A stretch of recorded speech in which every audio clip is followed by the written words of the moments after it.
Vladimir Putin has announced the successful test of a new generation of nuclear-powered cruise missile.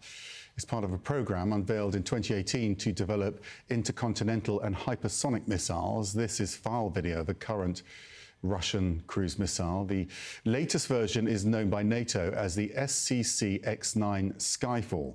Its nuclear propulsion allows for near unlimited range, and the low-flying stealth projectile could be capable of outmaneuvering missile defense systems.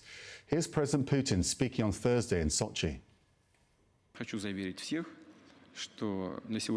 I want to assure everyone that at the moment, the response from Russia to a nuclear strike on its territory is absolutely unacceptable for any potential aggressor.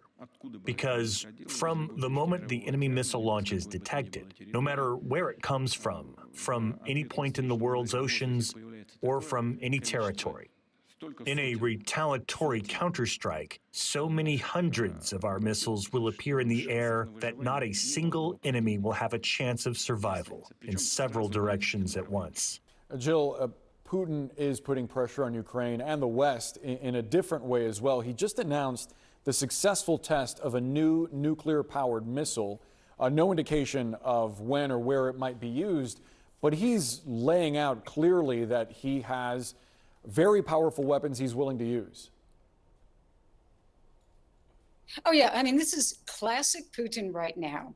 A lot of nuclear threatening comments. He's talking about this Buravesnik missile. It's a nuclear propulsion cruise missile. And by the way, they have had a lot of trouble with this missile over the years, going back to like 2017. It was blowing up. It had problems. So we would have to see whether actually this is correct. But that said, this is another way that Putin simply ups the ante, and he immediately turns to nuclear weapons, which is one thing that, it's about the last thing that Russia has that has any strength to it. The economy is not in good shape. Military is not performing well. So it's another threatening situation, just as if as he is saying today, well, we could pull out of the Comprehensive Nuclear Test Ban Treaty. That's another, I think, way of just constantly trying to threaten the world. I'm also eager to get your read on some statements that he made, and you've obviously learned Kremlin dialogue very well your years working at the Moscow Bureau for CNN. He described Russia's war in Ukraine not as a conflict over territory, but as a conflict over principles. How should we interpret that? Yeah. Well, it's, again, this is really everything that you're talking about, Boris, is what Vladimir Putin does. This is his game card. And I actually have been to that conference, the Valdai Forum, where Putin talks for like 3 hours. And I heard this a long time ago, the very same thing. What he does is he says, it's all the West's fault. We want to have a new world that is not under the thumb of the West and the United States, but nobody would listen to us. He has used that phrase many, many times. And then he criticizes the arrogance of the West and then goes on to say, I will do something, which is the nuclear part of it, because they're doing it. So this is, again, we have to understand that Putin has his approach. This is really the show that he puts on to try to threaten the world. And it's kind of an old playbook at this point. But that said, it is dangerous and threatening.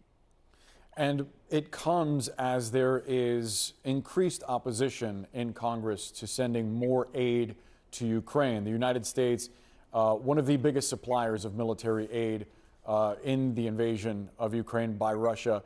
What ultimately happens if Congress delays sending aid or ultimately chooses to wait longer before they do? Well, there's no question that that would be a disaster for Ukraine. Ukraine needs the weapons that the United States and other countries are providing.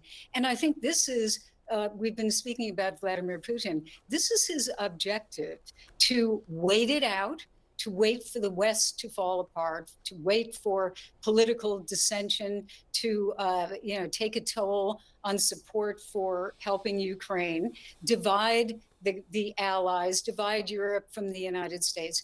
And he, I think, is banking on something like that happening. And it really would be a terrible situation. I think if you look at the polls, though, if you look at the polling, the majority of Americans still do support aid to Ukraine. Jill Doherty, very much appreciate getting your perspective. Thanks so much.